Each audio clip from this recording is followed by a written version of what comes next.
অন্তর্বর্তী সরকারের অনেক উপদেষ্টা আছেন যারা প্রচণ্ড বিএনপি বিদ্বেষী, এমন মন্তব্য করেছেন বিএনপির সিনিয়র যুগ্ম মহাসচিব রুহুল কবির রিজভী। রাজধানীর নয়াপল্টনে বিএনপির কেন্দ্রীয় কার্যালয়ে সাংবাদিকদের সঙ্গে আলাপকালে তিনি জানান, যে কোনো ইস্যুতে ধর্ম ও শহীদদের টেনে এনে দু একটি রাজনৈতিক দল সরকারের উপর প্রভাব বিস্তার করছে। অন্তর্বর্তী সরকার দু একটি রাজনৈতিক দলের কথা শুনে পেন্ডুলামের মতো দুলছে বলেও অভিযোগ করেন রিজভী।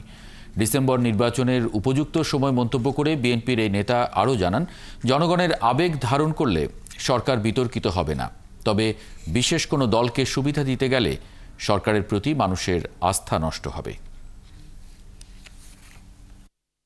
যে কোনো একটা ইস্যুতে ধর্মকে টেনে নিয়ে আসা হয়, শহীদকে টেনে নিয়ে আসা হয়, রক্তকে টেনে নিয়ে আসা হয়। এটার উদ্দেশ্য হচ্ছে একটা পরিকল্পিত এজেন্ডার মধ্যে দিয়ে সেই রাজনৈতিক দল একেবারে দুই একটি, অধিকাংশ রাজনৈতিক দল আপনারা দেখেছেন, আপনার 12 দলীয় জোট এবং অন্যান্য ইন্ডিভিজুয়াল যে রাজনৈতিক দল প্রত্যেকেই